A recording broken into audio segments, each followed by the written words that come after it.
Olá, vamos na sequência do estudo sobre o cientista espiritual André Luiz. Eu vou pegando, como eu já falei várias vezes aqui para vocês, eu vou trazendo informações do André que ele está trazendo para o mundo acadêmico discutir. Ainda o mundo acadêmico não discute muito isso. Essa fixação mental, que é o tema da lição 213, o André vai descrever para nós de uma forma muito interessante. Então, essa informação da fixação mental, você vai encontrar no livro No Domínio da Mediunidade, que é um livro escrito pelo Chico Xavier, psicografado pelo Chico, da página 212 a 217. No domínio da mediunidade você vai encontrar isto. Eu também gostaria de chamar a atenção que esses livros do André, que a gente está analisando, mas uns livros também muito interessantes, que se vocês lerem vai também ajudar, que é os livros da Marlene Nobre. A Marlene Nobre, ela foi, sem sombra de dúvida, talvez a maior estudiosa do André Luiz nesses últimos tempos que nós tivemos aí. Ela tem um estudo muito intenso sobre as obras do André Luiz. Inclusive, os livros dela também é muito interessante. Se ligar para a editora Folha Espírita, você vai encontrar lá os livros dela, e os livros dela traz muitas referências para o André. Não é só o André, ele traz de outras coisas, mas o André ela fez bastante trabalho sobre isto. Então vale a pena também conhecer os livros na editora Fé, Folha Espírita. Tem os livros dela, tem uma série de livros dela que fala sobre as obras do André Luiz, que é muito interessante também. Mas essa fixação mental, a fixação, olha como é que ele define. A fixação mental representa aderência, porque o nome está dizendo fixação, aderência do pensamento que vai fixar a um objeto, um ser, uma coisa, ela vai fixar, impedindo-lhe o fluxo normal, cristalizando de maneira que se lhe obsta qualquer modificação, ele cristaliza ali. Ele disse, é diferente da concentração mental, é diferente. Porque a concentração mental, nesta fixação da atenção, ocorre de modo deliberado. Você teve a concentração deliberado e é temporário, ele não é permanente. Na fixação mental, o indivíduo não consegue afastar a atenção do objeto. A amnésia é uma das consequências dessa fixação, porque ele fica fixado naquele objeto, ele não vê mais nada do que isso. Então, essa fixação mental, aí você já começa a entender, os espíritos, quando começam a se fixar no ódio, na vingança, olha o que é que pode acontecer. Ele vai chamando... Ó, a Marlene chamava muita atenção, porque é uma obra também de um companheiro médico, aqui entre nós que existiu, e ele era espírita, era o Dias Cruz, que morava no Rio de Janeiro, era um médico homeopata no Rio de Janeiro, muito bom, e ele era espírita daquele do início, e ele se comunica depois pelo Chico. Ele deu muitas informações pelo Chico. E essa da informação da fixação mental, eu lembro a Marlene, ela conversava muito sobre isso conosco. Ela dizia o seguinte, olha, o que é que ela lembrava que o Dias Cruz dizia na obra lá do Chico, dele, Mensagem Psicofônica, a obra do Chico, Mensagem Psicofônica. Ele dizia o seguinte, ó, todo bem é expansão, crescimento e harmonia. Todo bem é expansão, crescimento e harmonia. E todo mal é condensação, atraso e desequilíbrio. E arremetava. O bem é uma onda permanente de vida irradiar-se como o sol. O mal pode ser considerado como sendo a mesma onda, a enovelar-se sobre si mesmo, gerando treva inquisitada. enquisitada, fica como se fosse uma coisa presa. Assim dizia lá o Dias Cruz. O ódio e a revolta, a perseveridade e a delinquência, o fanatismo e a vingança pode gerar estagnação no tempo, conforme o grau de concentração do pensamento nesse campo de desarmonia.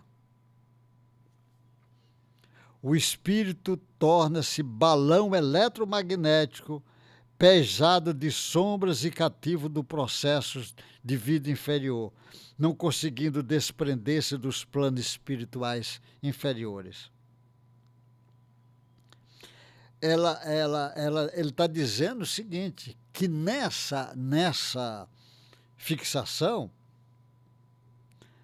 na verdade, a dupla cadeia de gânglios do grande simpático sofre alterações. Há uma densidade característica de fixação mental. Há choque entre choque que pode perdurar século, conforme a concentração do pensamento. Então você vê quanta coisa pode acontecer. Agora, olha o que é que o André vai dizer no livro, No Domínio da Mediunidade, que eu falei que ele está na página 212 a 217. Ele tem esse assunto. O que é que o André vai dizer?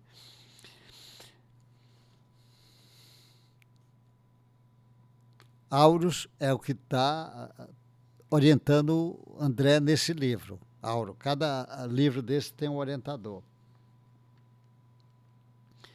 É que o tempo para nós, é assim que o André escreve, é sempre aquilo que fazemos, assegura Auro.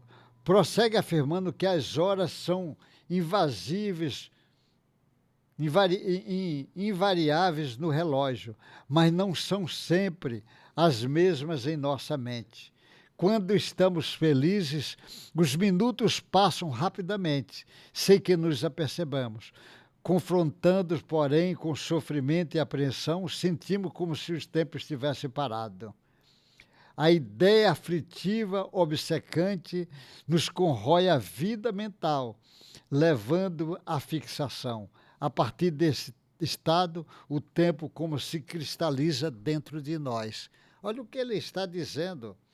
Ele está dizendo que a paixão, o desânimo, a crueldade, a vingança, o ciúme, o desespero, enfim, qualquer grande perturbação interior pode mobilizar por tempo indeterminado se a gente não tiver capacidade de lutar ou não quiser lutar para se ver livre disso. Ele diz, tem almas que ficam dormindo depois da morte muito tempo. Ele diz, fica muito tempo. É cheia de pesadelos e angústia. O André mostra nos seus livros, no Campo da Paz, lá, a quantidade de espíritos lá, dormindo ainda, naqueles pesadelos. E quase sempre esses que ficam muito tempo dormindo lá naqueles pesadelos, quando acorda num verdadeiro estado de alienação mental. Alienação, ele acorda desse jeito. Auro lembra o fato muito de criatura reencarna, quase todas elas perturbadas, congênitas da mente, estão relacionadas com a fixação que antecederá a volta do mundo. Ele diz que quase todos esses alienados, esses psicopatas, eles normalmente estão por trás disso. Até mesmo alguns tipos de neurose está por trás dessa fixação mental que ele já viveu lá atrás, que não é da agora, já viveu lá atrás. Aqueles que fracassaram retornam à vida terrena, fazendo parte da vasta áurea de neuróticos, de loucos, desmutilados, enfermos de várias castas. Aí ele diz, e só a luta na carne vão processando a conversação, indispensável à cura das psicoses de que são portadora. Olha o que ele está dizendo, que precisa essa luta, e às vezes aqui encarnar é um caminho dele se libertar dessa coisa. a fixação mental, como ele diz, o monoteísmo, os parasitas ovoides, estão absolutamente implicados porque são estágios diferentes do mesmo processo. Do mesmo processo, fixação mental, monodeísmo, os ovoides, é o mesmo. Ele tem essas dificuldades. A justificativa, a colocação da fixação mental aqui sobre vários caminhos que nós podemos observar, que essa fixação é responsável por um número grande de distúrbios, principalmente esses distúrbios que vêm da alma, não da agora. As psicoses é um dos caminhos do entendimento disso. As psicoses, normalmente, a razão está em débitos passados que a alma está se equilibrando através da bênção da reencarnação. Essa fixação mental ainda é um material que vamos falar mais vezes, mas o André já está trazendo muitas informações, ainda que o mundo acadêmico não discute, mas vão discutir. Deus lhe guarde, um abraço bem forte e até o próximo encontro nosso.